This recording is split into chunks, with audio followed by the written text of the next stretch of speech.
16 বছরের মেয়েটার শরীরে লাগলো বিধবার প্যাকাশে চিহ্ন। কন্যার গলার মোটা স্বর্ণের চেন, হাতের মোটা স্বর্ণের বালা, নাকের নাকফুল খুলে ফেলল গ্রামের বয়স্ক মুরব্বীরা। হাতের শুভ্রারাঙ্গা শাখা কপালে লেপে রাখা রক্তবর্ণ সিঁদুরটাও মুছে দিল কেমন নির্মমতায়। কন্যার মুখে কোনো উদ্বেগ নেই, বিষাদ নেই, চোখে দুটো যেন ধুধু মরুভূমি। দূর হতে দূরও কোথাও যেন কিছু নেই, কেবল মনে হচ্ছে ইতিহাসে বিধ্বস্ত হওয়া কোনো হিমালয় হয়তো। শরীরের চকচকে রঙের শাড়িটা খুলে অবশেষে সাদা থান পরিয়ে দিয়ে মেয়েটার শরীরে এঁকে দিল বিধবার চিহ্ন। এতক্ষণে এত দস্তাদস্তিতে কন্যার ক্লান্তি বার করল শরীর জুড়ে। দেহ যে আর দিচ্ছে না, জিমিয়ে এলো শরীর, অবচেতন হয়ে নেতিয়ে গেল মাটির বক্ষে। গ্রামের মহিলারা মাটিতে নেতিয়ে পড়া অলকানন্দার দিকে ধ্যান দিল না, যেন ফেলনা জিনিসের ঠাঁই মাটিতে হওয়াটাই স্বাভাবিক। আর বিধবা নারীদের জায়গা যেন চিরপরিচিত প্রথা অনুসারে এই মাটিই হয়ে এসেছে। মানুষ জাতির ভাব এমন, বিধবা পৃথিবীতে থাকতে দিচ্ছে এই ডের। আবার তার চালচুলোর কথা ভাবাটা নেহাতি বিলাসিতা। অবচেতন কন্যার মা মেয়ের মাথার নিচে একটা শক্ত মতন পাথর দিলেন।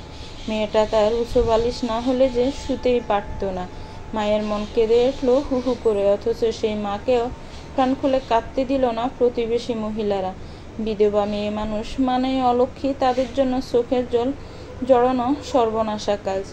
কন্যার মাকে জোর করে নিয়ে যাওয়া হলো কন্যার ঘর থেকে। সবচেয়ে বড় রাজকীয় ঘরটায় থাকা টুকটুকে ভদুয়াজ পড়ে আছে বাড়ির সবচেয়ে নোংরা ছোট ঘরটাতে। একদম একা, নিস্তব্ধ। স্বামীর মৃত্যুর পর থেকে শুরু হলো অলকানন্দার নির্বাসন। বিহারিণী মহল তুমুল হইচয়ে পরিপূর্ণ। মহলের জমিদার সুদর্শন ঘোষ আজ মৃত্যুবরণ করেছেন। গ্রামের ছোট বড় সকল জাতের মানুষ তাই বিদ করেছে বিহারিণী মহল নামক বাড়িটায়। গ্রামের মানুষ যেন খালি পেটে না ফিরে, তাই বাড়ির কিনারায় বড় খালি জায়গাটাতে চলছে বিরাট খাওয়া দাওয়ার আয়োজন। খাওয়া দাওয়া বলতে ছেড়ে মুড়ি, দই, রসগোল্লা, মানুষ পেট পুরে খাচ্ছে আর নিয়েও যাচ্ছে সেগুলো। এলাকার জমিদার মরে গিয়েও কত কাজে লাগছে তাদের। বেঁচে থাকাকালীনও মানুষটা বেশ সাহায্য করেছে গ্রামবাসীকে, সেই কথা কি ভোলা যায়? দইয়ের মাঝে জিব্বা ডুবিয়ে মানুষ খুব হা হুতাশ করছে জমিদারের জন্য। কত ভালোই না ছিল মানুষটা। অবশ্য চিরপরিচিত প্রথা অনুযায়ী মৃত্যুর পর সকল মানুষে ভালো হয়ে যায়। জমিদারও সে প্রথার বাহিরে না। অন্দরমহলে যতটা কান্নাকাটি হওয়ার কথা ছিল তার একাংশ বোধহয় হচ্ছে না। শুধু কাঁদছে জমিদারের মা, খুব চিকন স্বরে সে কাঁদছে, কিন্তু হইচই হচ্ছে ভেতর। তবে সেটা কান্না না। জমিদার সুদর্শন ঘোষের স্ত্রী অলকানন্দার মোটা মোটা স্বর্ণের গহনাগুলো ভাগ করা নিয়ে সকল হইচই। বিধবা স্ত্রী তো আর গহনা পড়তে পারবে না, তাই সেগুলোর সঠিক ব্যবহার নিশ্চিত করতে ননদ ননস যা লেগে গিয়েছে বাগবাটোরায়। এমন বাগবাটোরা নিয়ে বিরক্ত হলেন জমিদারের মা সুরবালা। বেশ বিরক্ত হয়ে গমগমে কণ্ঠে কিছুটা দমকে সকলের উদ্দেশ্যে বললেন, তোরা থাম দেখি। গয়নাগুলো বাগ করছিস কোন আক্কেলে শুনি? মরেছে তো আমার ছেলে, বউ তো মরেনি, তবে তার জিনিস কেন বাগ করছিস? সুরবালার কথাটা ঠিক পছন্দ হয়নি সুবার। সুরবালার দেবর নন্দন মশাইয়েরও তেমন ভালো লাগেনি কথাখানা। তা হোনার ঘুমট চেহারা দেখেই টের পাওয়া গেল। সাথে বারেকি কণ্ঠে কপাল কুঁচকে বললেন, বউ ঠাকুরানী, বিধবা বউয়ের জন্য আপনার এমন দরদ বড়ই আশ্চর্য সৃষ্টি করছে। বউ এনেছেন, মাস গড়ল না, অথচ এখনই আপনার ছেলেকে খেলো। অলক্ষী মেয়ে মানুষ। ঠাকুরপো, এমন কথা বলো না। যার যতটুকু আয় তা খণ্ডন করার সাধ্য কারণে, তাই নাকি বউ ঠাকুরানী? বেহুলার গল্প তো শুনেছেন। সতী সাবিত্রী স্ত্রী বলে নিজের স্বামীর প্রাণ ফিরিয়ে এনেছিল। স্ত্রী চাইলে কি না পারে? আপনি মাথায় তুলবেন না ওই বউকে। সুরবালা আরও কিছু বলতে চাচ্ছিলেন, কিন্তু তার আগে গ্রামের দুজন মহিলা ছুটে এলেন। ব্যস্ত কণ্ঠে সুরবালার উদ্দেশ্যে বললেন, গিন্নি, বউ তো চুলগুলো কাটতে দিচ্ছেন না, একটু আসুন দেখি। ও মেয়ে আমাদের কারো কথা শুনছে না। বিধবা বউ চুল না কাটলে স্বামীর আত্মা শান্তি পাবে বলুন তো? সুরবালা কিছু বলার আগে ফোড়ন কাটলেন নন্দন মশাই। মুখ জামটি মেরে বলল, অমন মেয়ের মুখে চুলকালি লেপে দেওয়া উচিত। কেবল বাড়ির বউ বলে কিচ্ছুটি বলছি না। নন্দন মশাইয়ের বাচনভঙ্গিতে বিরক্ত হলো সুরবালা, কিন্তু কিছু বললেন না। মাথার ঘোমটাটা আর একটু শক্ত হাতে টেনে গম্ভীর কণ্ঠে বললেন, চলো, আমিও যাচ্ছি সাথে। ওর চেতনা ফিরেছে কখন সেটা না জানিয়ে চুল কাটতে লাফালাফি করছো, চলো আমি দেখছি। সুরবালা কথাটা বলে দুপা আগাতে নন্দন মশাই কটাক্ষ করে বললেন, বিধবা মা গুলোর এত ভাব কিসের কে জানি। সুরবালার শরীরটা গিনগিন করে উঠল। কথাটা সে শুনেও যেন শুনল না। বিধবা তো সে নিজেও, আর দেবর যে তাকে উদ্দেশ্য করেই কথাটা বলেছে তা বুঝতে বাকি রইল না তার। কিন্তু মিটমিট হাসি দেখা গেল গহনাপত্র বাক করা মেয়ে বউদের মুখে। কোথাও একটা নন্দন মশাইকে গোপন আশকারা দিল তাদের হাসি।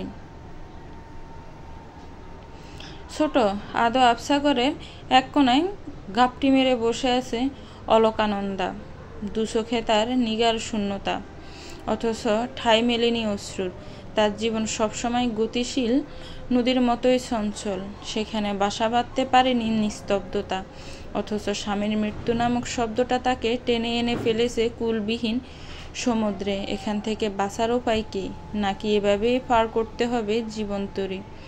প্রশ্নরা হামাগুড়ি খায়, অথচ চারপাশ হাতড়ে মিলে না উত্তর। অলকানন্দার মাথা জিমজিম করে ওঠে। 16 বছরের জীবনটা কতটুকুই বা ছোট একটা জীবন, অথচ জীবনের ভার আজ প্রায় 90 বছরকেও হার মানায়। অলকানন্দার ভাবনার মাঝে ঘরে হাজির হয় তার শাশুড়ি সুরবালা সহ আরো কয়েকজন মহিলা, সাথে তার খুড়তুতো যা ননদ দুজনও আছে। তাদের দেখে অলকানন্দার ভাবাবেগে হয় না। সে আগের ন্যায় চুপটি করে বসে থাকে। ঘরের নিস্তব্ধতা ঠেলে প্রথম কথা তুলে সুরবালা। কণ্ঠ ধীর রেখে প্রশ্ন করে, বৌমা, তুমি নাকি চুল কাটবে না বলেছ? অলকানন্দার উত্তর দেয় না, শুধু ঘরে বসে থাকে।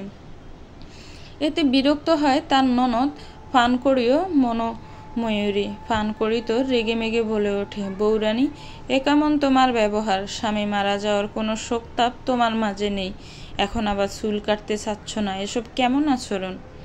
ফানকড়িকে আশকারা দিয়ে মনোময়ূরী বলে উঠল, আরে ছোট, বংশের মেয়ে মানুষ তো, ওরা আচরণ বুঝবে কেমন করে? দুই বোন ঠোঁট টিপে হেসে উঠল। তাদের কথায় বিরক্ত হলো অলকানন্দার খুড়তুতো যা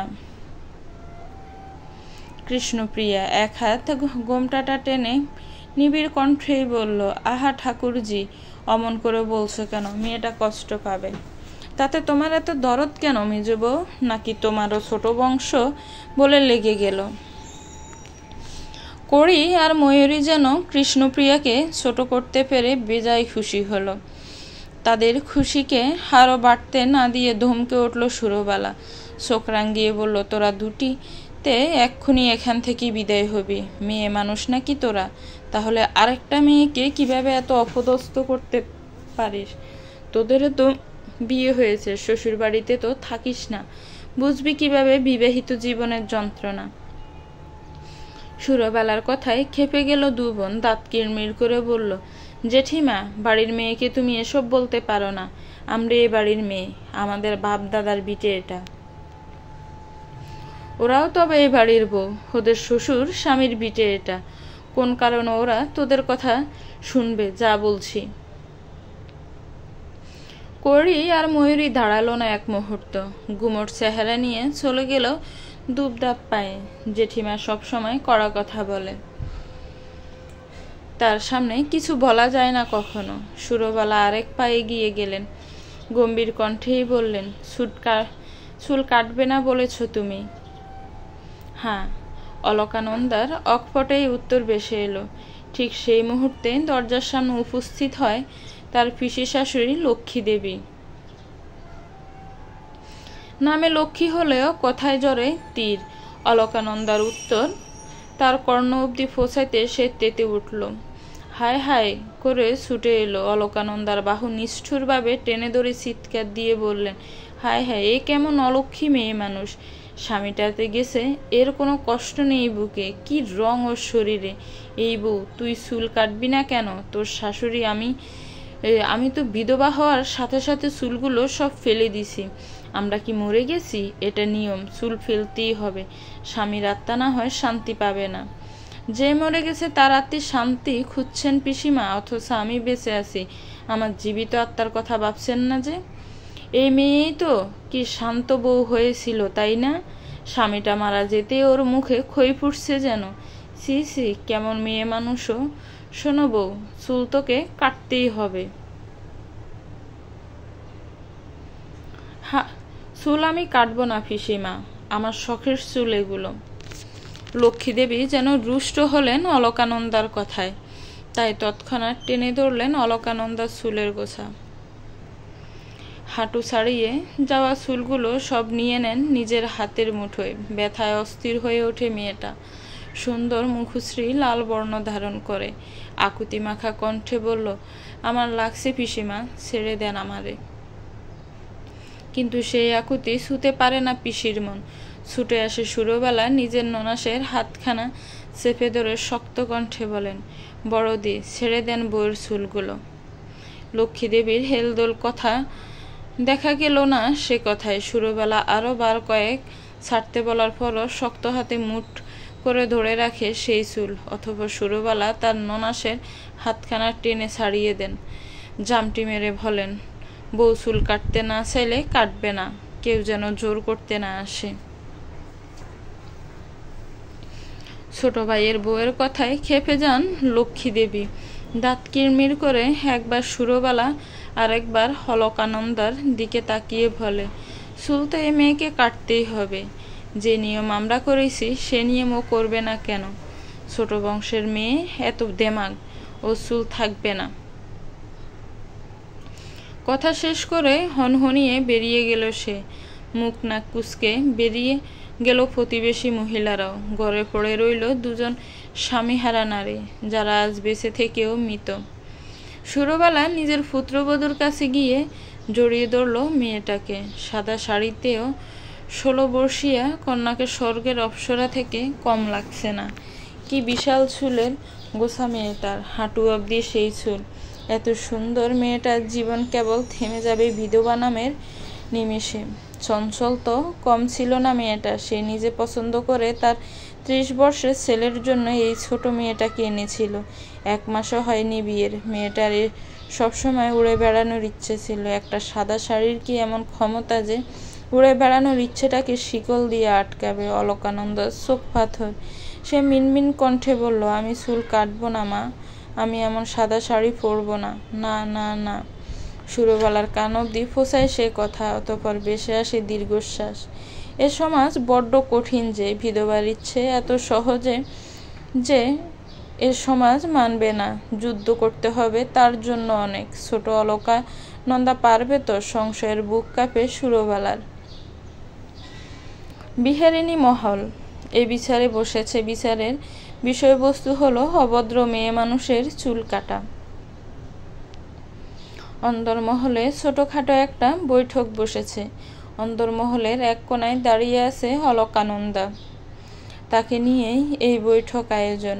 বাড়িতে পুরুষ মানুষ বলতে আছে অলকানন্দার কাকা শ্বশুর, খুড়তুতো দেবর, খুড়তুতো ননদদের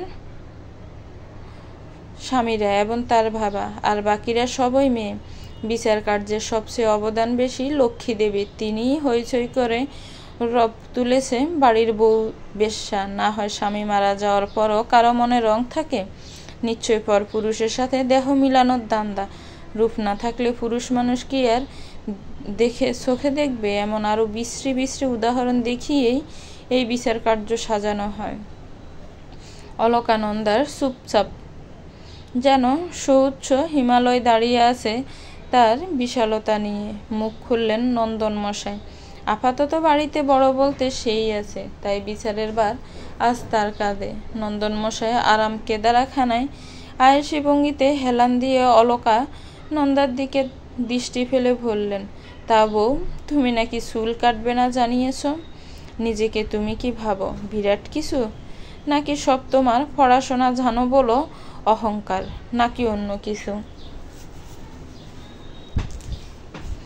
শেষের অন্য কিছু কথাটা যে ভীষণ বাজে কিছু উল্লেখ করেছে তা বুঝতে বাকি রইল না কারো।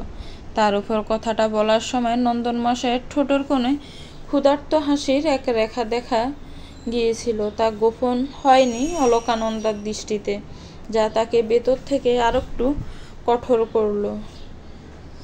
সে শক্ত কণ্ঠে বলল, আমি কেবল আমার পছন্দকে মূল্য দিচ্ছি, তাই আমি চুল কাটতে চাচ্ছি না। বড়া বৈঠকে মেয়েদের এমন শক্ত কণ্ঠ অবশ্যই বেমানান। পুরুষের গালে তা ছড়ের ন্যায় লাগে, যা রাগিয়ে দিল নন্দন মশাইকে। সে বিরাট এক ধমক দিয়ে বলল, তোমার আবার কিসের পছন্দ? হ্যাঁ, স্বামীর জন্য নারীরা সাজে। যেখানে স্বামী মরে গেছেন সেখানে তোমার এমন শখের কারণ দেখছি না বউ। কে বলেছে নারীরা স্বামীর জন্যই সবসময় সাজে? কখনো কখনো তারা নিজের জন্য সাজে। আর আমি তো কেবল আমার চুলগুলোই রাখতে চাচ্ছি, যা একান্তই আমার। তাতে এত সমস্যা কিসের কাকামশাই? অলকানন্দার কথাটা আগুনে ঘি ঢালার মতন কাজ করল। তেড়ে এলেন লক্ষ্মী দেবী। বৈঠকখানার একদম মাঝামাঝি এসে সে যেন উৎপাত শুরু করলেন। জ্বলন্ত দৃষ্টিতে তাকিয়ে অগ্নিজড়া কণ্ঠে প্রায় চেঁচিয়ে পড়ল, এটা নিশ্চয়ই বেশ্যা হবে। অল্প বয়সে স্বামী মরেছে তো শরীরের জ্বালা মেটাতে হবে না, তাই এমন রূপ ধরে রাখতে চাচ্ছে। কি মেয়ে মানুষ, তোর এত শোয়ার শখ? আপনি তো রূপ ধরে রাখেননি, তবুও তো কত বিছানাতেই। বাকি কথা আর সম্পূর্ণ করল না অলকানন্দা, বরং খিলখিল করে হেসেই বুঝিয়ে দিল অসম্পূর্ণ বাক্যের বাকি অংশের গীতিকাব্য। সকল হতভম্ব চোখে তাকিয়ে রইল অলকানন্দার দিকে। এই মেয়েটা যে এমন জবাব দিতে পারে কেউ কল্পনাতেও বোধ হয় ভাবেনি।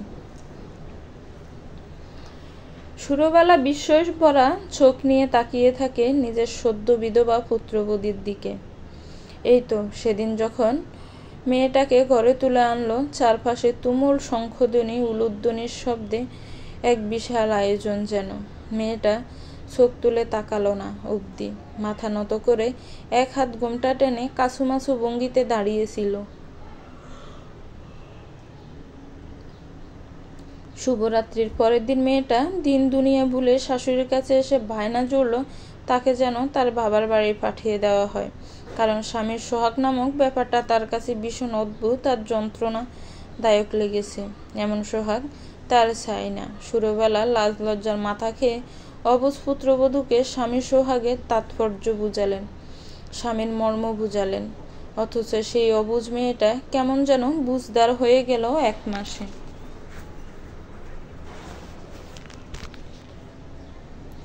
সুরবালার ভাবনার মাঝে খেকিয়ে উঠলেন নন্দন মশাই। যতই হোক তার সামনে তার বোনকে কেউ বিশ্রী ইঙ্গিত করলে সে কি আর চুপ থাকবে? লক্ষ্মীদেবী হকচকিয়ে যান, দ্রুত প্রস্থান করেন সেখান থেকে। বৈঠক আয়োজন শেষ হয়ে যায়, বিচার কার্য সম্পন্ন হয় না। অলকানন্দার বাবা এগিয়ে এলেন, মেয়ের দিকে অগ্নিদৃষ্টি ফেলে ভয়ঙ্কর রকম ধমকে বললেন, শোনো নন্দু, স্বামী মারা গেছে, বেধবা হইছিস, কথা হজম করতে শেখ। বাবা, বিধবাই তো হয়েছি, তাহলে মানুষ বেশ্যা বললে সে দায়ও কি মাথা পেতে নিব? মুখের কালি ধুয়ে ফেলা যায়, চরিত্রের কালি লাগলে কি উপায়ে তা উঠাবো বলো?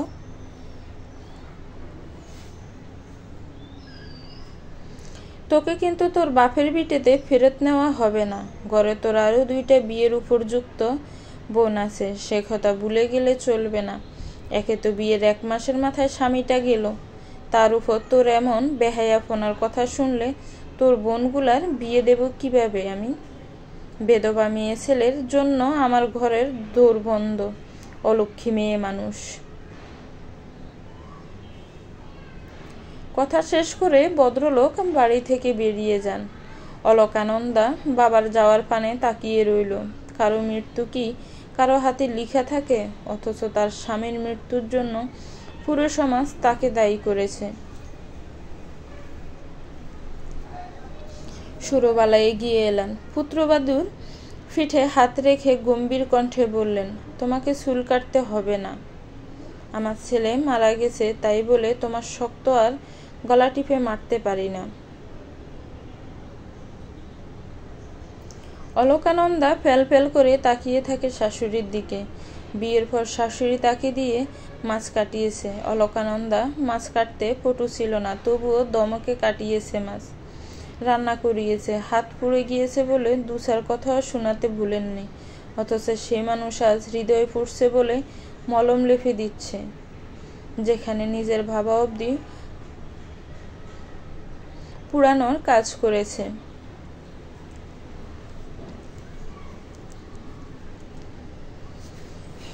সময়টা ঠিক গভীর রাত। দূর হতে বন্যপ্রাণীর গা ছমছমে ডাক রাতের বুকে কেমন রহস্য সৃষ্টি করছে। অলকানন্দা ছোট হগছালো কাছারি ঘরটায় মাটিতে শুয়ে আছে। খিদে পেট মুচড়ে আসছে, মাটি থেকে ঠান্ডা উঠছে। অলকানন্দা গুটিসুটি মেরে শুয়ে আছে সেই ঠান্ডা ঘরটায়। পুরোপুরি ঘুমটা যখন লেগে এলো, ভীষণ বিশ্রী রকমের একটা অনুভূতি হলো শরীর জুড়ে। ঘনিষ্ঠ এক অনুভূতি। অলকানন্দার ঘুমিয়ে থাকা মস্তিষ্ক সজাগ হয়ে উঠল। এমন ঘনিষ্ঠ অনুভূতি সুদর্শন বেঁচে থাকাকালীন হতো, কিন্তু মানুষটা তো আর নেই। তবে এমন ছোঁয়া কার? তৎক্ষণাৎ চোখ খুলে ফেলল সে। চোখের সামনে আবছা আলোয় ভেসে উঠল তার খুড়তুতো দেবর মনোহরের নামক চেহারাটা। অলকানন্দা দ্রুত গতিতে উঠে বসে, অবাক কণ্ঠে বলে, ঠাকুরপো, তুমি আমাকে এভাবে শুয়েছ? মনোহর ক্ষুধার্ত ভাগের ন্যায় জাপটে ধরল অলকানন্দাকে, যেন বহুদিন পর মন মতো স্বীকার করতে পারবে। অলকানন্দা তাজ্জবিত। ঠিক এই সময়ে কেমন প্রতিক্রিয়া করা উচিত তা ভুলে গেছে অলকানন্দা। মনোহর ততক্ষণে হাত রেখেছে মেয়েটার আঁচলে। অলকানন্দা সম্বিত ফিরে এলো। তৎক্ষণাৎ সে চিৎকার দিয়ে উঠল। মনোহর ভাবতেই পারেনি অলকানন্দা এত জোরে চিৎকার দিবে। ভেবেছিল বিধবা হওয়ার সাথে সাথে হয়তো কণ্ঠ উঁচু করার ক্ষমতাও হারিয়েছে। অথচ মনোহরের ভাবনাটাকে মেয়েটা মুহূর্তেই মিছে করে দিয়েছে। ঘুমিয়ে থাকা বাড়িটা মুহূর্তে সজাগ হয়ে উঠল। চারপাশে জ্বলে উঠল কৃত্রিম আলোর রোশনি। সকলে ছুটে এলো চিৎকারের আত্মকাহিনী জানতে। মনোহরের হাতে অলকানন্দার সাদা দবদবে শাড়ির আঁচলটা সকলের চক্ষু ছানা বড়া। রাত বিরেতে এমন দৃশ্য দেখতে হবে কল্পনাও করেনি কেউ। শুরুবেলা ছুটে এলো। মনোহরের হাত ঝাড়া দিয়ে ছাড়িয়ে নেয় শাড়ির আঁচলখানা। মনোহরের স্ত্রী কৃষ্ণপ্রিয়া নিজের স্বামীর দিকে তাকিয়ে থাকে মৃত চোখে। পুরুষের চরিত্র নারী দেখলেই বোধ হয় গলে যাওয়া। লক্ষ্মী দেবী যেন মোক্ষম সুযোগটা পেল। চি চি করে একদলা থুতু নিক্ষেপ করল মাটিতে। যেন অলকানন্দার চরিত্র এটারই যোগ্য। অলকানন্দ চোখ জুড়ে উপসে আসে অশ্রুস্রোত। শাশুড়ির গলা জড়িয়ে নবজাতক শিশুর ন্যায় অভিযোগ করে বলে, ও আমার সাথে খারাপ কাজ করেছে মা, ও বাজেভাবে আমার গায়ে ধরেছে।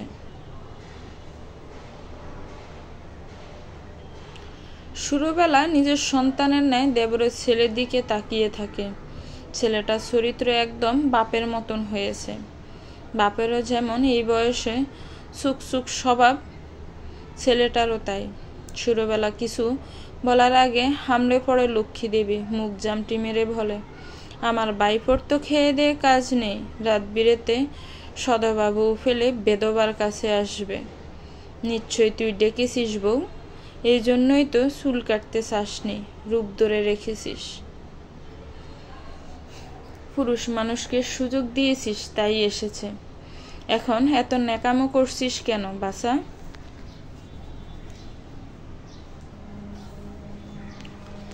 নারী হয়েও পিসিমার এহেন কথা নিতান্তই হাস্যকর। এমন নারী কত সহজেই আরেকজন নারীর গায়ে কালি ছেটাতে করছে। অলকানন্দা বিস্মিত কণ্ঠে ভঙ্গিতে তাকালো পিসিমার দিকে। অবাক কণ্ঠে বলল, আজ চুল কাটিনি বলে আমার সাথে ঠাকুরপোর করা অন্যায়ের বিচার হবে না পিসিমা? না বউ, হবে না।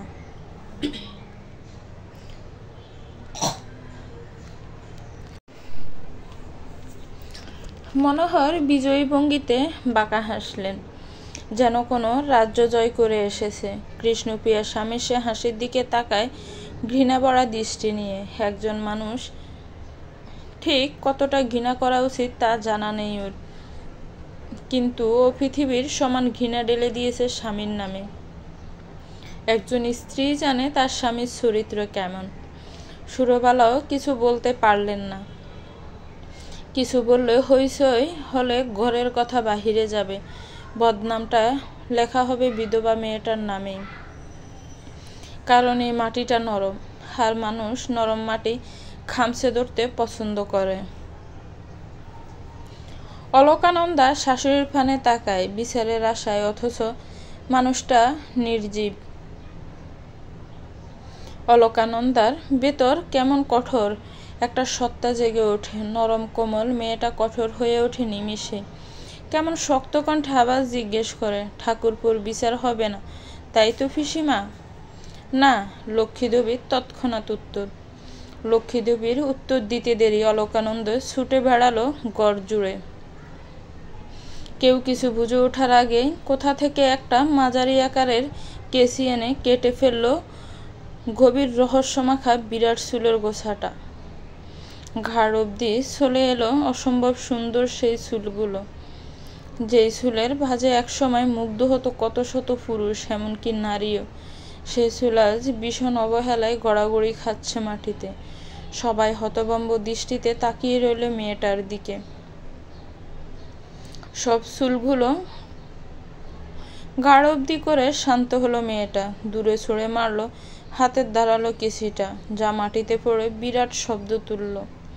অলকানন্দা চোখে তখন আগুন জ্বরে পড়ছে। পিসিমার দিকে রক্তচক্ষু নিয়ে তাকালো, কণ্ঠ প্রয়োজনের তুলনায় শীতল করে বলল, এবার বিচার হবে তো পিসিমা?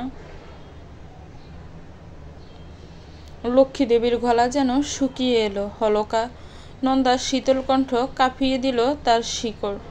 ভুল করেও মুখ ফুটে সে না শব্দটা উচ্চারণ করতে পারল না।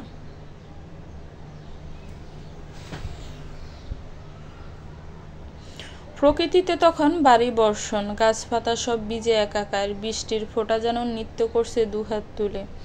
ঘন ঘন বজ্রপাতও হচ্ছে। কি বিকট শব্দ, কি বিকট ঝংকার সেই বজ্রপাতে। প্রকৃতি থেকে শুরু করে মানুষও বিধ হচ্ছে এমন হুঙ্কারে।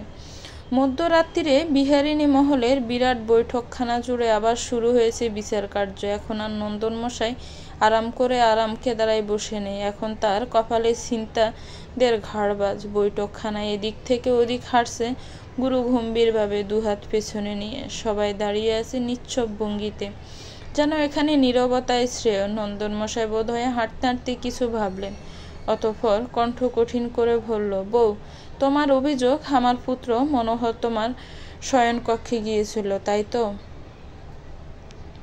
অলকানন্দা শক্ত কণ্ঠে জবাব দিল, হ্যাঁ। তুমি আমার কক্ষের দৌড় দেওনি? কার আশাতে?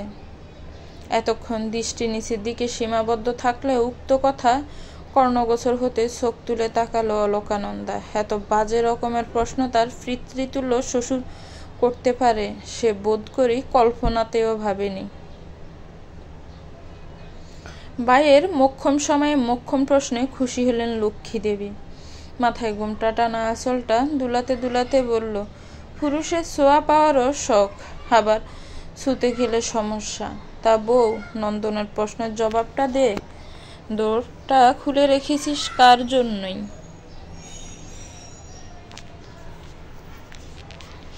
অলকানন্দা শাশুড়ির পানে তাকালো। সুরবালার দৃষ্টিও কঠিন। অলকানন্দা চোখ ঘুরিয়ে চাইল কৃষ্ণপ্রিয়ের দিকে। স্বামীর আচরণে মেয়েটাও যে ভীষণ কষ্ট পেয়েছে তা তার চোখে মুখে স্পষ্ট। বাড়িতে রয়েছে ননদ, নন্দাইরা।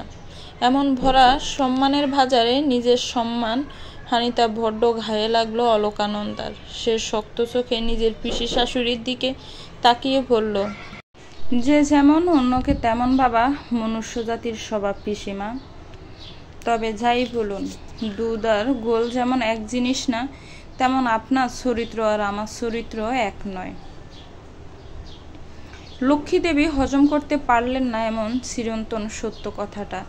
তেড়ে এলেন বউয়ের দিকে, বাহু খামছে ধরে বললেন, স্বামীটা মারা গেছে, একটা দিনও কাটেনি, এখনই এত কথা এই ভেদবা মেয়ে মানুষের। এই মেয়ে এ বাড়ি থাকলে ঘোর অনর্থ যে ঘটবে তার বলার অপেক্ষা রাখে না নন্দন। খুব শীঘ্রই এ মেয়ের ওর বাপের বাড়ি পাঠানোর ব্যবস্থা কর। নন্দন মশাই বিজ্ঞ মানুষের মতন উপর নিচ মাথা নাড়ালেন, যেন সে লক্ষ্মীদেবীর প্রস্তাবটাই এতক্ষণ ভাবছিলেন। অলকানন্দা শূন্য চোখে তাকালো পিসির দিকে, ক্ষীণ স্বরে বলল, এতক্ষণ তো আমার চুলের দোষ ছিল পিসিমা, চুল কেটেছি, তবুও বিচার পাবো না, তা তো মানা যায় না। লক্ষ্মীদেবী ভ্রু কুচকালো এহেন কথায়, সনহিয়ান কণ্ঠে বলল, তাহলে তুই কি চাসব? বিচার করুন। ঠাকুরপোর ঘরে স্ত্রী রেখে কোন কারণে আমার ঘরে এসেছিল সেই কৈফিয়ত নেন, তাহলে আপনাদের সংশয় গুজবে। মনোহর এগিয়ে এলো, ব্যস্ত কণ্ঠে নিজেকে নির্দোষ প্রমাণ করার জন্য বলে উঠল, আমি মোটেও আপনার ঘরে যেতে চাইনি বৌরানী, আপনিই তো আমাকে ডাকলেন। কৃষ্ণপ্রিয় শুনেছে সে ডাক, তাই না গিন্নি? শেষের প্রশ্নখানা সে নিজের স্ত্রী কৃষ্ণপ্রিয়ের দিকে তাকিয়েই করল। মেয়েটা আচমকিক প্রশ্নে হতবিহ্বল হলো, চারপাশ হাতড়ে খুঁজে পেল বেড়ালো উত্তর, অথচ শূন্য হাতে তাকে ফিরিয়ে দিয়েছে নিয়তি। সে উত্তর না পেয়ে নিস্তব্ধ চোখে কেবল চেয়ে রইল। উত্তর দিল অলকানন্দা, আমি তোমাকে ডাকিনি ঠাকুরপো। কৃষ্ণপ্রিয়ার মুখই সেই উত্তর দিচ্ছে, মিছে কথা বলার কোনো প্রয়োজন নেই। ডেকেছিলে তো দিদি, তুমি তো ডাকলে, জ্বর আসছে তাই ভয় করছে বলে ডাকলে, সেজন্যই তো উঠে এসেছিলেন তিনি। বাহিরের ভয়ঙ্কর বর্জ্যপাতের চেয়েও নির্মম ছিল কৃষ্ণপ্রিয়ার কাছে এই স্বীকারোক্তি। বিস্ফোরিত নয়নে অলকানন্দ তার জারফানে চাইল। হে এক মাসে মেয়েটার সাথে তার দারুণ সখ্যতা গড়ে উঠেছিল।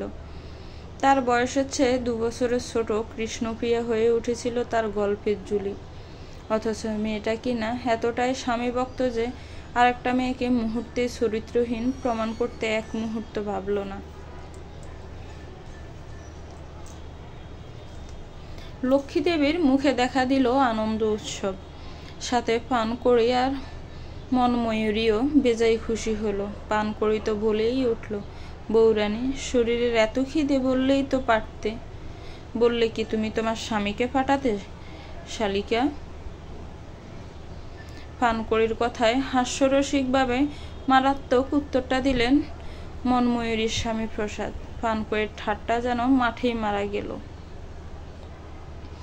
মনময়ূরী নিজের স্বামীকে কিছু বলতেও পারল না, কারণ মানুষটা বড্ড গম্ভীর এবং রাগী।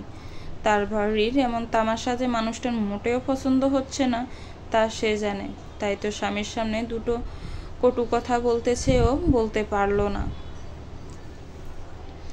তুমি মিথ্যে কথা বলে স্বামীকে লুকাচ্ছ ছোট যা, তোমার চেয়ে ভালো আর কেউ কি জানে তার চরিত্রের কথা? অলকানন্দার প্রশ্নের উত্তর দিল না কৃষ্ণপ্রিয়া, মাথা নত করে রাখল কেবল। নন্দন মশাই বিজয়ী হাসি হেসে বললেন, তোমার চরিত্র ঠিক করো বউ, তোমার জন্য পুরুষ মানুষ খারাপ হচ্ছে, স্বামী মরেছে, এখন এক মনে ধ্যান করো স্বামীর জন্য, এসব কেচ্ছা কাহিনী করো না।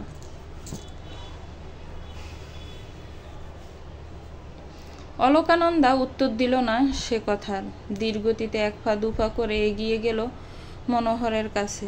মনোহরের সুখে মুখে তখনও দেখা মিলেনি অনুশোচনার। সে রাজার ন্যায় গোপগুলো ঘুরছিল।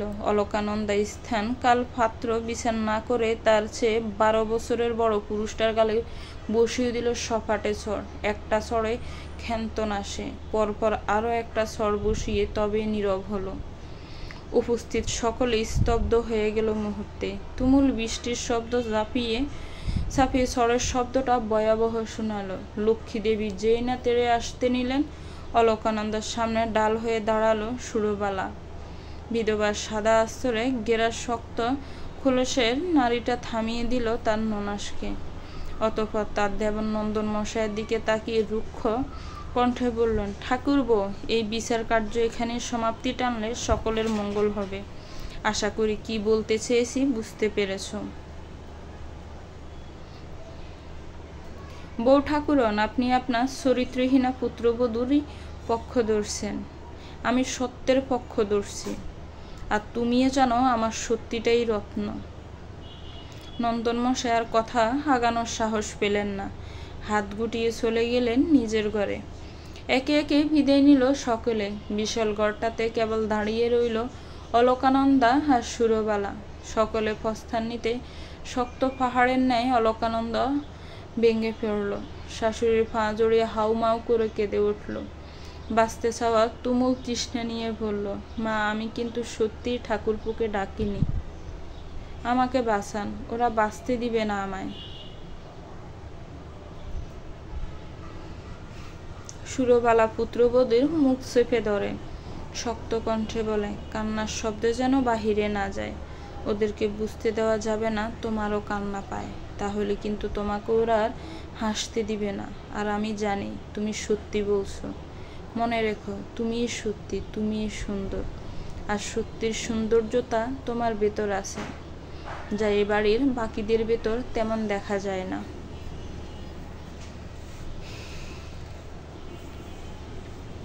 বিহারিণী মহলটার সাথে লাগোয়া ঘাট। রাজকীয় সেই ঘাট কারুকার্য শোভিত, মনোমুগ্ধকর। সেই ঘাটের শেষ সেইটায় পা ডুবিয়ে বসে আছে অলকানন্দা। সাদা শাড়িটা কাঁধ গলিয়ে টলমলে জ্বলে ভাসছে, মনে হচ্ছে সাদা পদ্ম। অথচ এই সাদা শাড়িরই এত শক্তি যে একটা নারীর শখে চুল অবধি বিসর্জন দিতে হয়েছে। মনে হয় যেন জীবিত মানুষের কাফনের শাড়ি। অলকানন্দা চোখ বন্ধ করে শ্বাস নিল। চোখের সামনে ভেসে উঠল তার বৈবাহিক রঙিন জীবন। রঙিন জীবনটা নাম ডাকেই রঙিন ছিল, বাস্তবিক অর্থ সেখানেও ঠাঁই মিলেছিল বিষণ্ণতার। প্রথম যেদিন স্বামীর ঘরে এলো, বাবার নড়বড়ে কুঁড়েঘর রেখে যেন মনে হলো রাজপ্রাসাদে এসেছে। চারপাশে কত আলোকসজ্জা। সেই আলো দেখেই ভেবেছিল তার জীবন বোধ হয় আলোকিত হয়ে গেছে।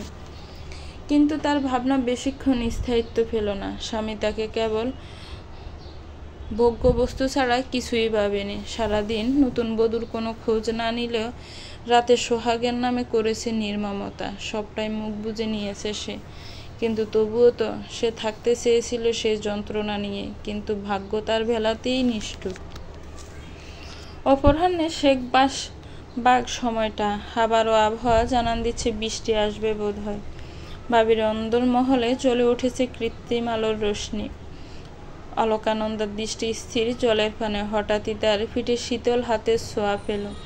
অলকানন্দার শরীর কেঁপে উঠল অপরিচিত ছোঁয়ায়। সে তড়িৎ গতিতে উঠে দাঁড়ালো। পেছনে ফিরতে হালকা আলোর আধারের রং মিশে দেখতে পেল মনোহরের নামক চেহারাখানা। কি বিশ্রী তার হাসি!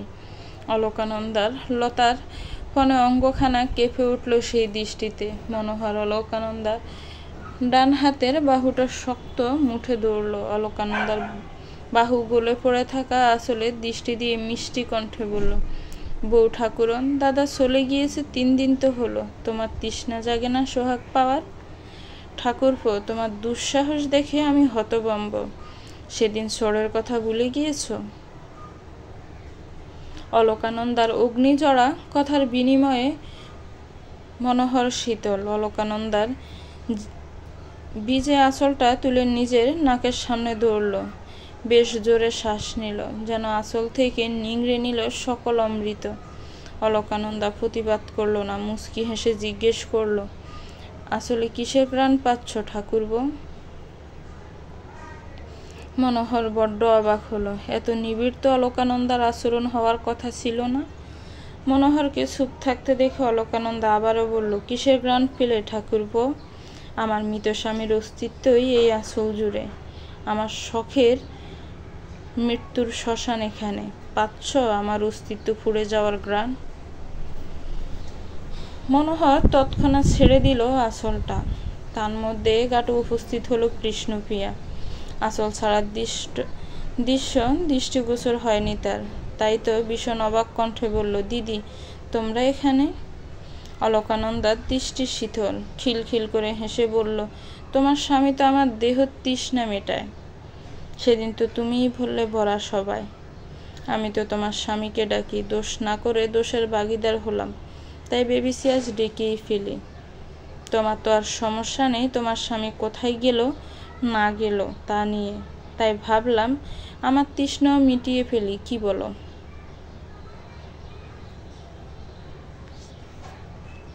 কথা শেষ করে মনোমুগ্ধকর ভাবে হাসল অলকানন্দা। সে যেন কোনো গভীর রহস্য, কোমল কিন্তু ভয়ঙ্কর।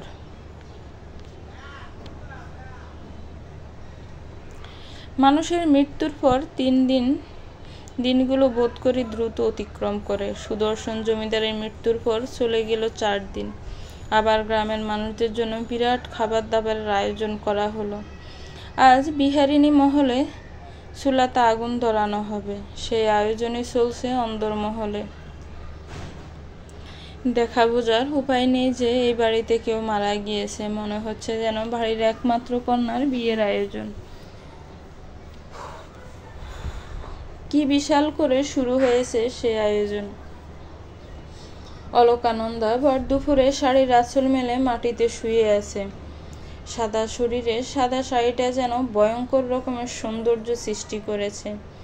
এর মাঝে দরজায় কড়া নাড়ল কেউ।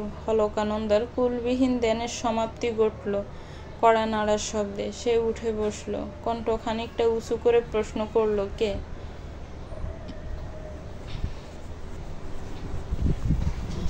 বাহির থেকে সাবধানী পুরুষালী কণ্ঠ ভেসে এলো।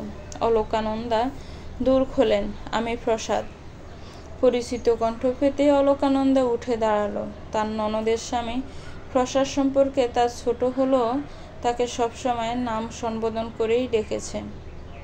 মানুষটার এক কথা, অলকানন্দা আমার বড্ড ছোট, ওকে সম্বোধন করতে আমার বড় সংশয় হয়। যেহেতু প্রসাদ ভীষণ গম্ভীর ও রাগী, সেহেতু তার মতের বিপরীতে গিয়ে কেউ আর তার মতো প্রকাশ করেনি। অলকানন্দা অলস পায়ে দরজা খুলল। দরজা খুলতে প্রসাদের শুভ্র চেহারার বিন্দু বিন্দু ঘাম উকি দেওয়া দেখতে পেল। খুব ব্যস্ত হয়তো লোকটা। অলকানন্দার দৃষ্টিতে দৃষ্টি মিলল প্রসাদের। দুজনেই কিছুটা অস্বস্তিতে পড়ল। অলকানন্দা দরজা থেকে সরে দাঁড়ালো, ছোট কণ্ঠে বলল, আসুন ভেতরে। প্রসাদ ব্যস্ত পায়ে ভেতর ঢুকল। সাবধানী চোখে চারপাশে একবার তাকিয়ে নিল, যা তার কঠোর স্বভাব চরিত্রের সাথে একদমই বেমানান। অলকানন্দা চারপাশ তাকালো, ক্ষীণ স্বরে বলল, কিছু দরকার? আপনার তো স্কুলের কোনো খোঁজ খবর নেই। আগামী সপ্তাহে আপনাদের পরীক্ষা শুরু হবে।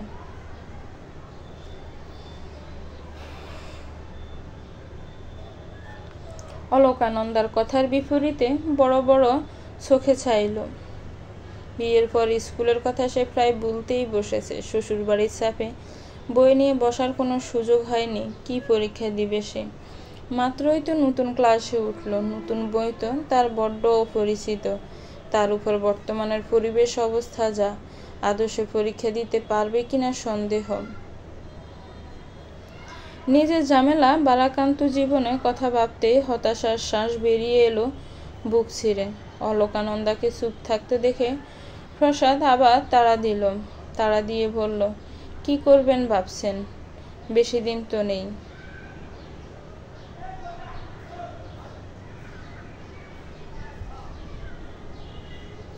আমি যে কিচ্ছুটি পারি না, তার উপর এই বাড়ির মানুষ তো দেখছেন, তারা দিবে যেতে। আপনি তাদের কথা কেন ভাবছেন? বড় আশ্চর্যজনক তো। যারা আপনার কথা বিন্দুমাত্র চিন্তা করছে না, তাদের নিয়ে আপনার চিন্তা? অলকানন্দা চুপ করে গেল। ঠিক কি উত্তর দিবে তা ভেবে পেল না সে। তাকে চুপ থাকতে দেখে কথা বলল প্রসাদ, আপনার স্কুলের পড়ানোর দায়িত্ব আমার, আপনি চিন্তা করবেন না। আমি তো সেই স্কুলেরই একজন মাস্টার। আপনার সকল পড়া আমি নিয়ে আসব, চিন্তা করবেন না।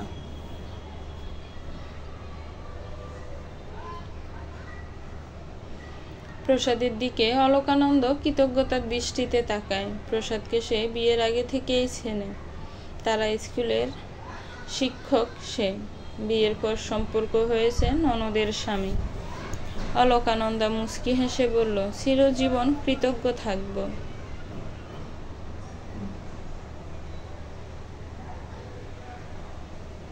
আপনাকে সাদা শাড়িতে চক্ষু জ্বলসে ছাই হওয়ার মতন সুন্দর লাগে, তবে তার সাথে মনে হয় ভীষণ ভেঙে যাওয়া মানুষ। এই কথাটা পাল্টানোর উপায় নেই। সাদাতে আপনাকে বড্ড বিষণ্ণ লাগে, অথচ আপনার চরিত্রের সাথে বিষণ্ণতা বড্ড বেমানান। প্রসাদ এক নিঃশ্বাসে কথা বলে প্রস্থান নিল, যেন কথাখানা বলার পর সে অলকানন্দা চোখে চোখ মেলাতে পারবে না। অলকানন্দ প্যালপ্যাল নয়নে তাকিয়ে বোঝার চেষ্টা করল মানুষটা তাকে কি ভুলে গেল।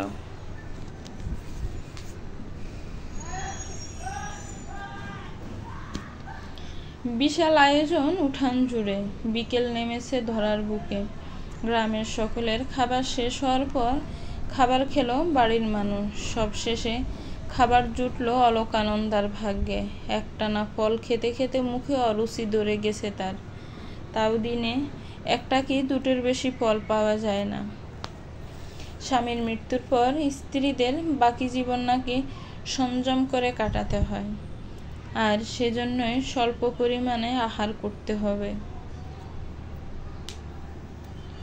আবারও অলকানন্দের ঘরের ডোরে শব্দ হলো। বাহির থেকে তার ননদ মনময়ূরীর উচ্চকণ্ঠ ভেসে এলো, এই যে ভৌরানী, সারাদিন দৌড় দিয়ে রেখে কি করো?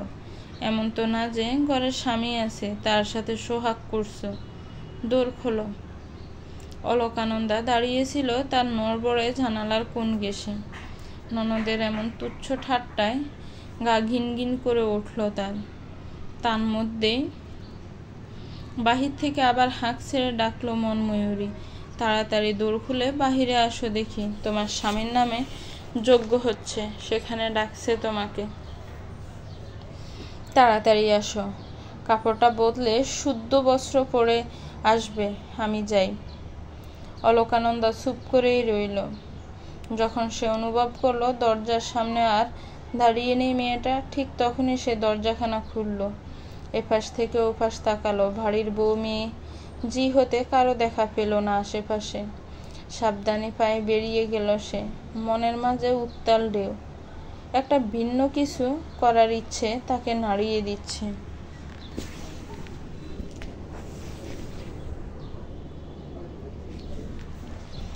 সুদর্শনের মৃত আত্মার শান্তি লাভের আশায় বেশ ধুমধাম করে হচ্ছে যজ্ঞ। বাড়ির সকলের সে কি চিন্তা, সে কি উৎকণ্ঠা। যজ্ঞ যেন সুষ্ঠুভাবে সম্পন্ন হয়, না হয় ছেলেটার আত্মা যে শান্তি পাবে না।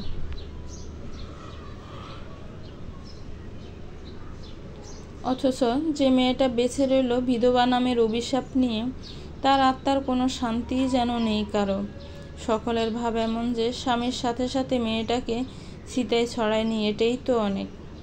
যজ্ঞ প্রায় শেষের দিকে। বড় বড় ব্রাহ্মণরা একদানে যজ্ঞ করছে। অতঃপর আবারও যখন অলকানন্দাকে ডাকার কথা উঠল, তখনই বড় রাজপ্রাসাদের মতন বাড়িটার সামনের খোলা জায়গাটা এসে দাঁড়ালো অলকানন্দা। চোখ দাঁড়িয়ে গেল সকলের। গায়ের ভেতর যেন শিরশির করে উঠল ভয়ঙ্কর কোনো অস্তিত্ব। কেঁপে উঠল উপস্থিত সকল মানুষজন। স্তব্ধ পরিবেশে বজ্রপাতের ন্যায় চিৎকার করে উঠল পুরোহিত। যজ্ঞ ছেড়ে দাঁড়িয়ে গেল সে। দুহাত তুলে বারবার করে বলতে লাগলো, ঘোর অমঙ্গল, ঘোর অমঙ্গল। সদ্য বিধবা মেয়ে ছেলে কিনা লাল বস্ত্র পরিধান করিয়াছে। ক্ষমা করে এই পাপ, রুষ্ট হও না, তুমি রুষ্ট হও না। যজ্ঞ ছেড়ে দাঁড়িয়ে গেল বাকি সদস্যরাও। লক্ষ্মী দেবী তো দৌড়ে এলেন অলকানন্দার নিকট। দুই হাত মুখের মাঝে চেপে ধরলেন অপ্রত্যাশিত ঘটনায়। স্তব্ধ ভঙ্গিতে বলল, সেহ সেহ বউ, এ কি অলক্ষী কাজকর্ম। তুই বিধবা মেয়ে মানুষ, কিনা পড়েছিস লাল কাপড়। তোর ভয়ে কি একবারও বুক কাঁপলো না? আরে স্বামীটা খেয়েছিস, 4টা দিনও তো হয়নি।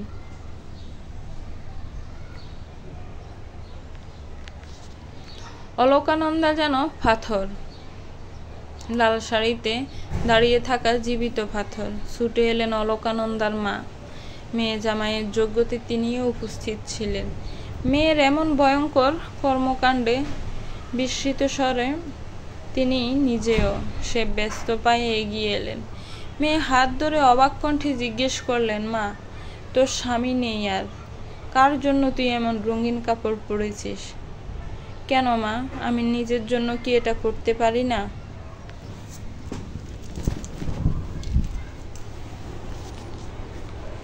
হায় হায় গো, এ মেয়ে তো দেখছি বংশটাকে নির্বংশ করে ছাড়বে। এই ভাব তো মরলেও যাবে না। ঠাকুর মশাই, আপনি বিধান দেন, কি করতে হবে? এ মেয়ে উন্মাদ হয়ে গিয়েছে। স্বামী মারা যাওয়ার পর সে অদ্ভুত কাজ করছে। নন্দন মশাইয়ের কথার বিপরীতে বামন মাথা নাড়ায়। অলকানন্দার পা থেকে মাথা অবধি চোখ বুলিয়ে বলে, ওকে ওর স্বামীর সাথে দাহ করা উচিত ছিল। ওর স্বামীর শোকে বোধ হয় পাগল হইয়া গিয়েছে।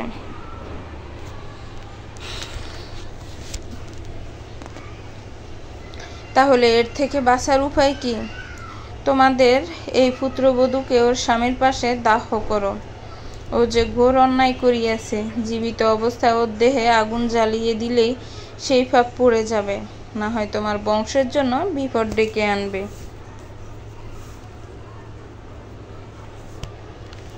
পুরোহিতের কথায় উপস্থিত সকলের গায়ে কাঁটা দিয়ে উঠল।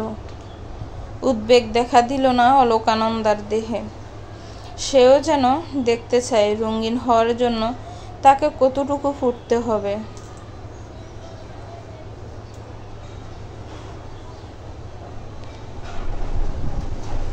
নন্দন মশাই লক্ষ্মী দেবীর ঠোঁটের কোণ ঘেঁষে লুটোপুটি খাচ্ছে ক্ষীণ হাসির রেখা। 16 বর্ষীয় মেয়েটার অস্তিত্ব ফুরানোর মাঝে যেন তাদের সব সুখ। পৃথিবীর সবচেয়ে তৃপ্তিকর ব্যাপার বোধ হয় এটা।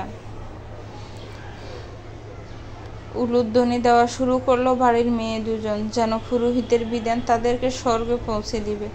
যজ্ঞ যেহেতু বিরাট ধর্মীয় কাজ, সেহেতু সেখানে কিছু পরিচিত মানুষ এবং আত্মীয় স্বজনও ছিল। মুহূর্তে কথাখানি ছড়িয়ে পড়ল গ্রাম জুড়ে। সতীদাহ প্রথাটা বিলুপ্ত হয়েছে সেই কোন যুগে, এত বছর পর আবার সেই প্রথা দেখতে পাবে ভেবে মানুষের আনন্দ উল্লাসের সীমা রইল না। সবটাই চুপ করে দেখল অলকানন্দা। তার নীরবতা হয়তো বলল, সে পৃথিবীর মানুষের পৈশাচিক সুখ হৃদয় ভরে দেখতে চায়, অথচ মুখ ফুটল না সে ভুলে। প্রথম প্রতিবাদী কণ্ঠ জেগে উঠল সুরবালার। গুড় প্রতিবাদ করে বলল, এ হয় না ঠাকুর মশাই, মেয়েটার জীবনটা কতটুকুই বা, 16 পেরিয়ে এখনো তো 17তেও পড়েনি। জীবন কতটুকু দেখেছে সে, এটা কোনো বিধানই হতে পারে না। সুরবালার প্রতিবাদে ক্ষেপে গেলেন ঠাকুর মশাই। সি সি করে বললেন, আপনি তো সুদর্শন জমিদারের মাতা জননী, তাই না? আপনি কেমন করিয়া আপনার পুত্রের এমন অমঙ্গলের ইতিবাচক মত প্রকাশ করিতেছেন? আপনার এই কেমন দুঃসাহস? সুরবালা অলকানন্দার পাশে এসে দাঁড়ালো, শক্ত কণ্ঠে জবাব দিল, আমার ছেলের মঙ্গল আমি অবশ্যই চাই, তবে কারো অমঙ্গল করে না। আমার পুত্রবধূ প্রয়োজন পড়লে এখনই পোশাক বদলে আসবে, তবুও এমন বিধান আপনি দিবেন না। যে অন্যায়টি ঘটিয়া গিয়াছে তার ক্ষমা হয় না মাতা, এবং সতীদাহ করাটা কতটা পুণ্যের আপনি তাহা যদি জানিতেন তবে আর অমত পোষণ করিতেন নহে। পুরোহিতের কথায় কিছুটাই বোধ হয় দমে গেলেন সুরবালা, আর তার প্রতিবাদী কণ্ঠ বেশি এলো না। যতই হোক, পাপ পুণ্যের ভয় তো সকলেরই থাকে। সে আর প্রতিবাদ না করে বরং সাবধানী কণ্ঠে অলকানন্দাকে বলল, বউ, এখনই কাপড়খানা বদলে এসো।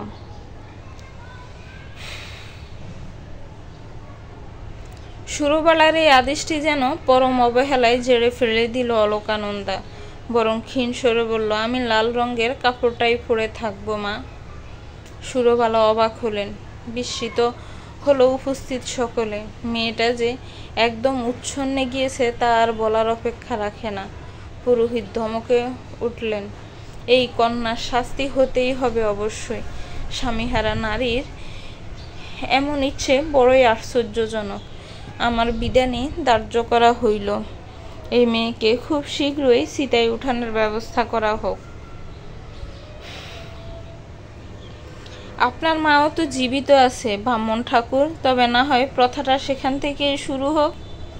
এতক্ষণ পর অলোকানন্দার শব্দরা হামাগুড়ি খেয়ে পড়ল সকলের মাঝে, কাজ করল বিস্ফোরণের ন্যায়। পুরোহিত হয়তো কল্পনাতেও এমন কোনো কথা আশা করেননি। তার চোখে মুখে ফুটে ওঠে সেই অনাকাঙ্ক্ষিত কথার তুমুল বিস্ময়তা। অথচ অলোকানন্দার ঠোঁটের রহস্যের হাসি, হাসি রেখা দিলেও দূরে দাঁড়িয়ে থাকা তার ননদের স্বামী প্রসাদের ঠোঁট জুড়ে। পুরোহিত হোঁচট খেলেন, হতভম্ব কণ্ঠের সংশয় নিয়ে জবাব দিলেন, কি?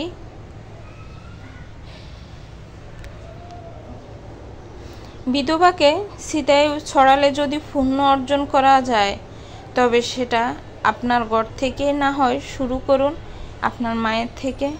পুরোহিত থমকালেন, সাথে চমকালেনও। যুক্তিতে হেরে গিয়ে বাজখাই গলায় চেঁচিয়ে উঠলেন, মূর্খদের বরাবরই কাজ এমন, তারা যখন যুক্তিতে হারে তখন চিৎকার করে জিততে চায়। পুরোহিতও সেই সংজ্ঞার বাহিরের নয়। পুরোহিত চেঁচিয়ে বললেন, তোমার তো দুঃসাহস কম নহে। তুমি আমার শ্রদ্ধেয় মাতাজির সাথে তোমার তুলনা করিতেছ। আমার পিতাশ্রী মারা যাওয়ার পর হইতে মাতা চলে গিয়েছে তীর্থক্ষেত্রে, সারা জীবন অতিবাহিত করেছে পবিত্র সেই তীর্থক্ষেত্রে। আর তুমি স্বামীর মৃত্যু চতুর্থ দিনের মাথায় লাল বস্ত্র ধারণ করিয়াছ, এত বড় ধর্মবিরোধী কাজ করিয়াছ, অথচ তোমার চোখে দেখা মিলিতেছে না কোনো শোকতাপে। তুমি কি জানো না, বিধবার ধর্ম শ্বেত বস্ত্র আর নিরামিষ আহার, সংযত করিতে হবে তাহার চিত্ত। তবে কোনো অধিকার তুমি এমন করিয়াছ, ধর্মকে নাশ করিতে চাও, এমন পাপ করেছ যার শাস্তি অবধি পৃথিবীতে নেই, অথচ তুমি হেয়ালি করিতেছ। অলোকানন্দা হাসল, সে হাসিতে দুলে উঠল তার লতার মতন অঙ্গখানি। লাল শাড়ির আঁচলটা ঘুরাতে ঘুরাতে বলল, কোন ধর্মগ্রন্থে লিখা আছে বিধবার ধর্ম শ্বেত বস্ত্র আর নিরামিষ আহার? আমাকে একটু জানান। পুরোহিত আমতা করলেন, কথা ঘুরানোর জন্য নন্দন মশাইয়ের দিকে তাকিয়ে জ্ঞানীদের মতন গম্ভীর স্বরে বলল, আপনি কি বলিবেন নন্দন মশাই? আমার বিধান কি আপনিও অস্বীকার করিবেন?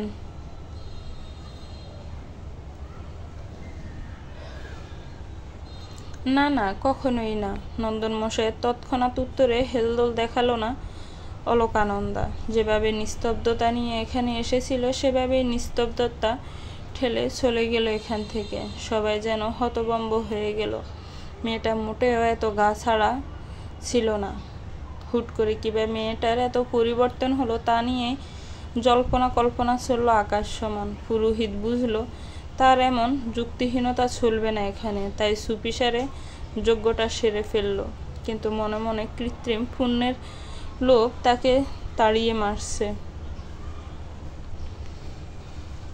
অলোকানন্দা জানালার কোল ঘেঁষে দাঁড়িয়ে আছে, তার গায়ে কাঁটা দিয়ে উঠছে বিকেলের কথা ভাবতে।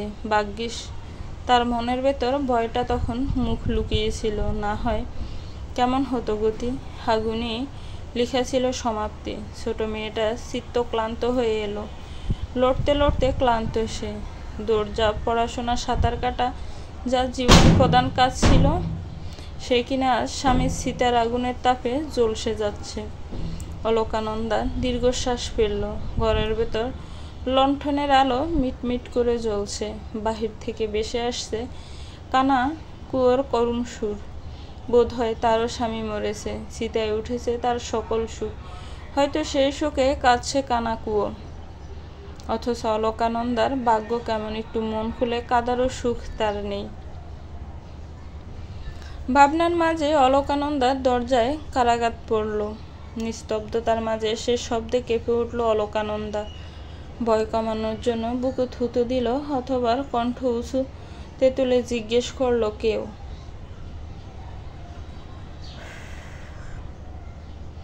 বউ দৌড় খোলো।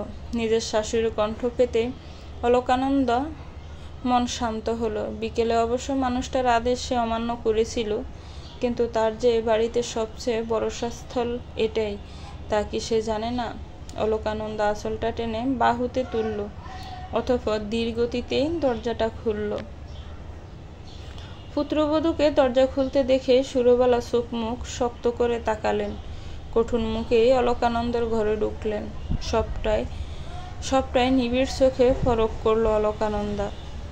তাকে এতদিন সাথ দেওয়া মানুষটাও যে আজ তার উপর রুষ্ট, তা তার বুঝতে অসুবিধা হলো না। তবুও সে ধীর কণ্ঠে বলল, কিছু বলবেন মা?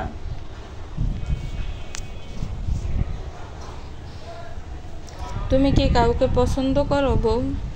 শাশুড়ির আচমকে কেমন প্রশ্নে হতবিহ্বল হলো অলকানন্দা। ফ্যাল চেয়ে থেকে বলল, কি বলছেন মা? যা বলছি তার সরাসরি উত্তর দাও বউ। আমার ছেলে মারা গিয়েছে আজ 4 দিন। তুমি চুল কাটবে না বলেছ, আমি মেনেছি। তুমি বাঁচতে চেয়েছো, আমি মেনেছি। কিন্তু আজ তুমি এটা কি করলে বৌমা? মাত্র 4 দিনেই বুঝি হাঁপিয়ে গেলে সাদা কাপড়ে? কই, আমি তো বাঁচতে চেয়েছি, কিন্তু কখনো তো মনে হয়নি রঙিন কাপড় পরলেই আমি বেঁচে থাকব। তবে তোমার এমন ভ্রমের কারণ কি? আমি তো বেঁচে থাকার জন্য পরিনি, ভালো থাকার জন্য রঙিন কাপড় পরেছি মা।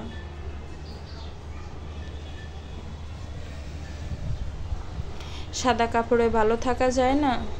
হয়তো ভালো থাকা যায়, কিন্তু কতটুকু ভালো আছি সেটা দেখানো যায় না।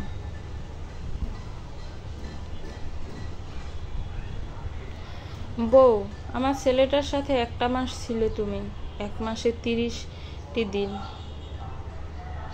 তার জন্য না হয় কমপক্ষে 1টা মাসে শোক পালন করতে, অথচ তুমি 4টা দিনে হাঁপিয়ে গিয়েছো। ভালো কি একটুও বাসনি? কাকে ভালোবাসবো মা? আপনার ছেলে কখনো আমাকে ভালোবেসেছিল? কেবল রাত্রি হলেই যার মনে পড়তো নিশি যাপনের জন্য তার ঘরে একটা বউ আছে, সে মানুষটার ভেতর বাহির কিছুই যে আমাকে ছুঁতে পারেনি মা।